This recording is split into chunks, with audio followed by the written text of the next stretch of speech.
भक्तों, ओम नमः शिवाय। श्री शिवाय नमस्तुभ्यम। जय श्री महाकाल। जी हाँ भक्तों, क्या आपका भी जो बच्चा है उसका जो मन है वो पढ़ाई लिखाई में बिल्कुल भी नहीं लगता।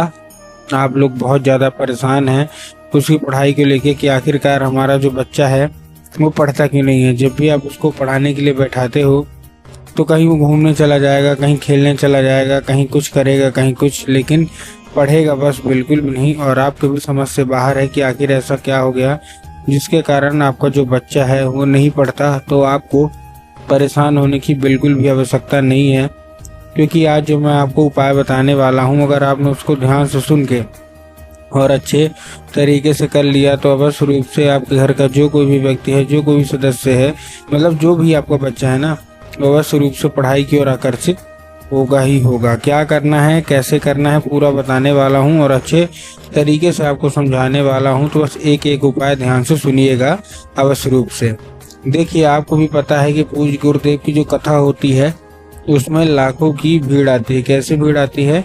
लाखों की भीड़ आती है। और जब गुरुदेव की कथा में लाखों की भीड़ आती है तो वहाँ ज़्यादातर जो भक्त होते हैं वो क्या करते हैं, पत्र के द्वारा अपनी इच्छा और अपनी मनोकामना जो होती है वो गुरुदेव तक पहुँचाते हैं। तो अभी गुरुदेव की कथा चल रही थी, आज से 4 से 5 महीना पहले की बात है। गुरुदेव की कथा चल रही थी और गुरुदेव की कथा में लाखों की भीड़ आई। अब जब गुरुदेव की कथा में लाखों की भीड़ आई तो वहाँ ज़्यादातर जो भक्त थे उन्होंने क्या किया, पत्र के द्वारा अपनी इच्छा और पत्र के द्वारा अपनी मनोकामना जो थी ना वो गुरुदेव तक पहुँचाई। अब जैसे ही गुरुदेव के पास पत्र पहुँचा और गुरुदेव ने पत्र पढ़ा तो वहाँ गुरुदेव ने देखा कि ज़्यादातर जो भक्त हैं उनकी क्या है, केवल एक ही इच्छा और एक ही मनोकामना है। क्या? कि गुरुदेव, हमारा जो बच्चा है वो बिल्कुल भी नहीं पढ़ता। हम लोग बहुत ज़्यादा परेशान हैं उसकी पढ़ाई के लिए कि आखिरकार हमारा जो बच्चा है वो पढ़ता क्यों नहीं है। जब भी हम कोशिश करते हैं कि हमारा बच्चा है पढ़े, लेकिन वो पढ़ता बिल्कुल भी नहीं है। हम लोग परेशान हो जाते हैं कि आखिर ऐसा क्या हो गया कि पढ़ता क्यों नहीं है।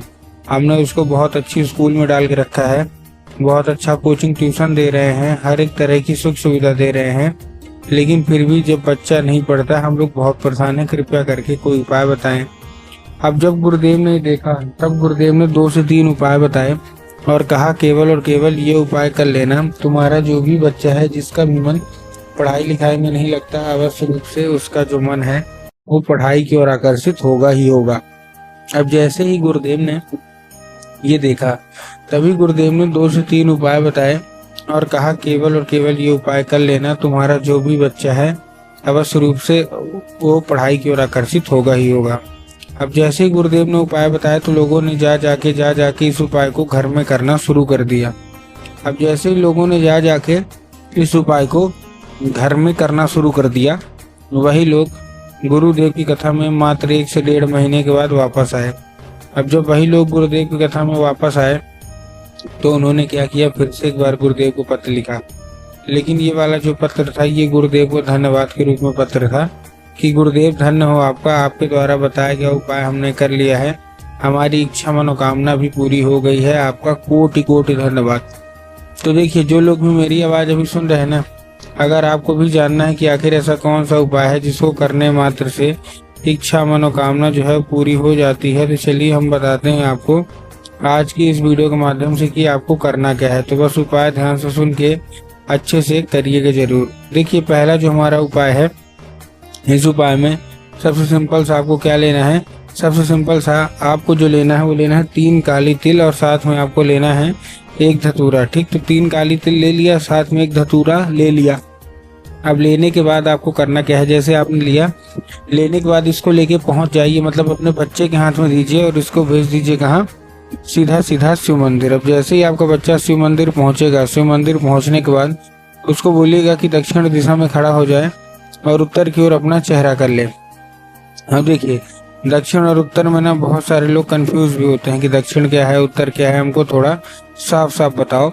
तब गुरुदेव ने साफ साफ बताया है कि आप जिस भी शिव मंदिर जा रहे हैं उस शिव मंदिर का जिधर साइड जलाधारी होगा आपको अपना चेहरा उधर साइड करके खड़े हो जाना है। ठीक, खड़े हो गए।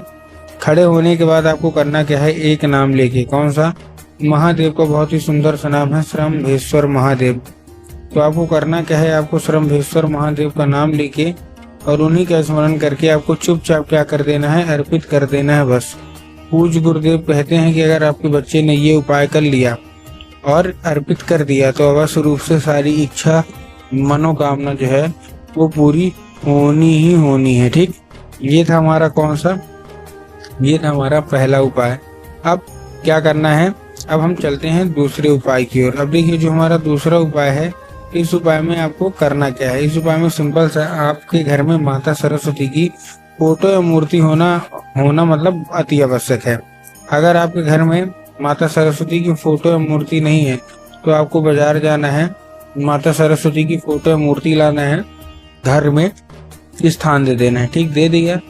स्थान देने के बाद आपको करना क्या है, जैसे ही आप स्थान देंगे शाम के वक्त में, जब भी आपके घर में पूजा पाठ होती है ना, तो जो लाल फूल है वो उठाना है और माता सरस्वती को क्या करना है, माता सरस्वती को वो अर्पित करना है। जब माता सरस्वती से आप अर्पित करेंगे, ठीक ना, माता सरस्वती को अर्पित करेंगे तो माता से उसको औषधि के रूप में मांगना है कि कृपया करके हमको इसको औषधि के रूप में प्रदान करिए। अब क्या करना है, जो जैसे ही औषधि का रूप ले लेगा, शाम के वक्त जब आपका बच्चा अच्छे तरीके से खाना पीना खा के सो जाए तो आपको ये जो लाल फूल है वो उठाना है और अपने मतलब बच्चे के माथे पे 2 से 3 बार उसको क्या कर देना है, फेर देना है बस। पूज्य गुरुदेव कहते हैं कि अगर आपने ऐसा कर लिया तो अवश्य रूप से सारी इच्छा मनोकामना जो है वो पूरी होगी और आपका जो बच्चा है ना वो बिना कुछ बोले बिना कुछ कहे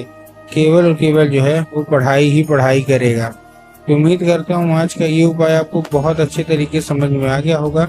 उपाय अच्छा लगा हो तो कमेंट बॉक्स में हर हर महादेव अवश्य रूप से लिख दें ताकि रोज नए नए उपाय सबसे पहले मैं आपको प्राप्त करा सकूं।